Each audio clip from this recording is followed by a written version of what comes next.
Hey guys, welcome to the fourth and final video on how to create a 16-bar loop and develop an effective workflow. We have built a drum loop, we've added melodic and atmospheric effects, we've added audio effects on all of these to make them more interesting and textured, and now we're going to look at using a MIDI track to create a bass line. So Ableton has a number of synths which you can drop on the MIDI track built in. I'm going to use an external one called Serum, which is similar to what you find in Ableton. It's just a bit more extensive. There's a lot going on in Serum in itself. So you have these individual wavetables. You have a filter option. There's these low frequency oscillator tables, the envelope tables, the mode wheels, noise, sub, FX section, which offers all sorts of internal things, similar that you would find in the audio effects table. This matrix grid. Serum itself is like very extensive and complicated, and it would take a number of tutorials in its own to explore too far. So to make it easy, we're going to go with some of the presets that come with Serum. We'll look at some of these bass ones. There's a whole number of bass ones, some FX ones, leads, miscellaneous pads, block sequence. You can even create and save your own. But for ease, we're going to select a pre-made one. This bass line here called Deep Womp.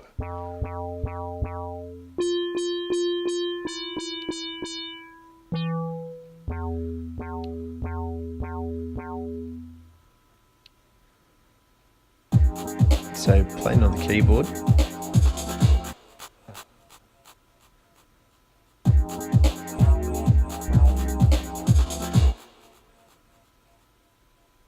We'll hit record up here, which drops the box in.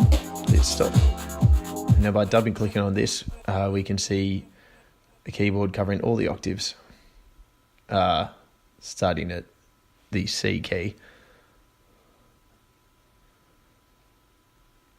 So by clicking on whatever key you want, you can draw a note in and stretch out its length.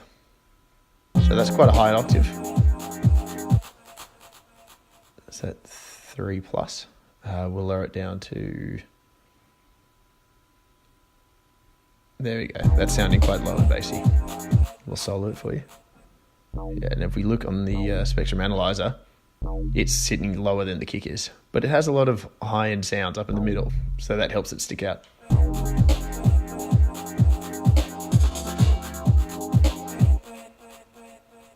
So we'll copy and paste these on. Try a different key.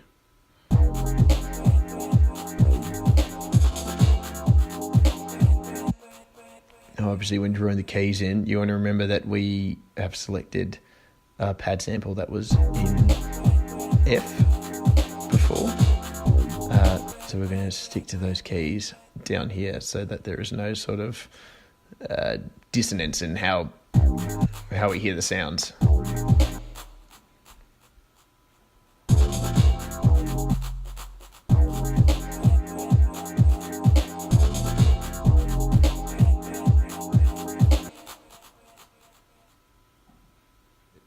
So let's duplicate it.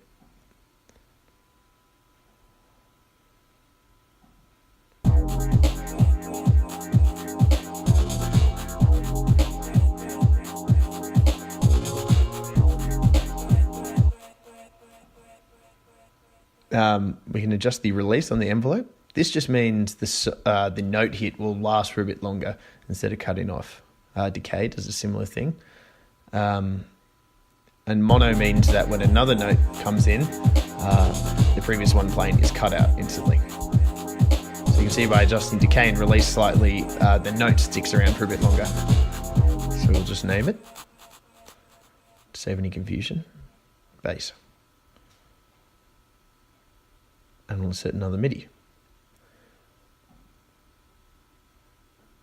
Now we'll do something similar that we've done with the sample effects, but this time we'll do it into Serum. We'll look at pads. This Voxu preset is a nice one.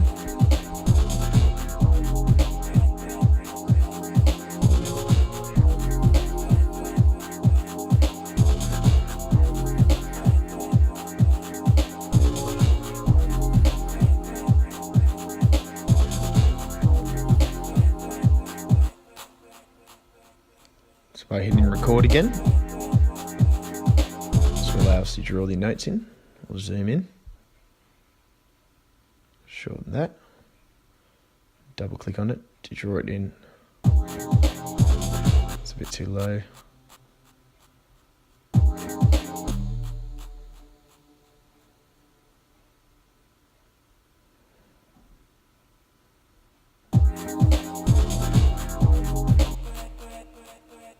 So click on that little tool option. We're now going to bring the attack back. Fiddling around with the attack and increasing the attack time means it's going to take longer for the note to come into effect. So a really short attack means a really sort of fast, stabby sort of sound. A really long one's a slow, progressive build into that sound.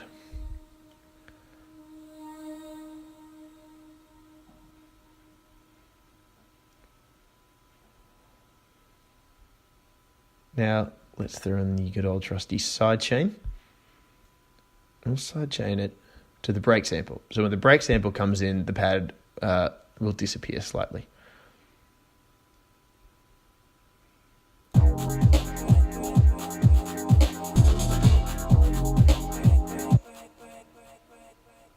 The attack's a little too long.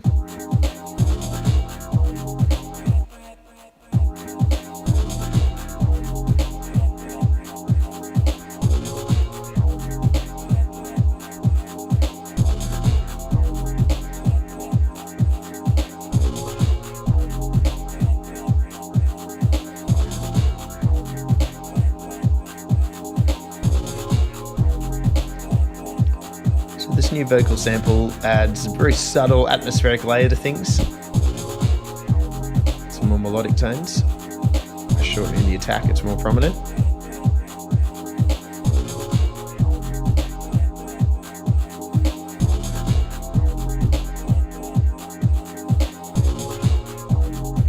Just name it.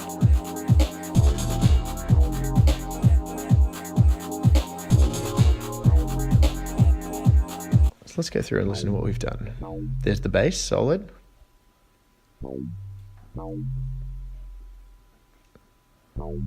The voice pad. It's quite mid-range compared with the bass. So we cover a large part of the spectrum analyzer here.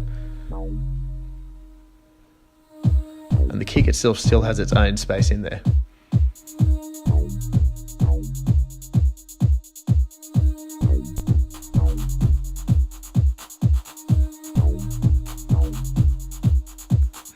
Melodies from the pad.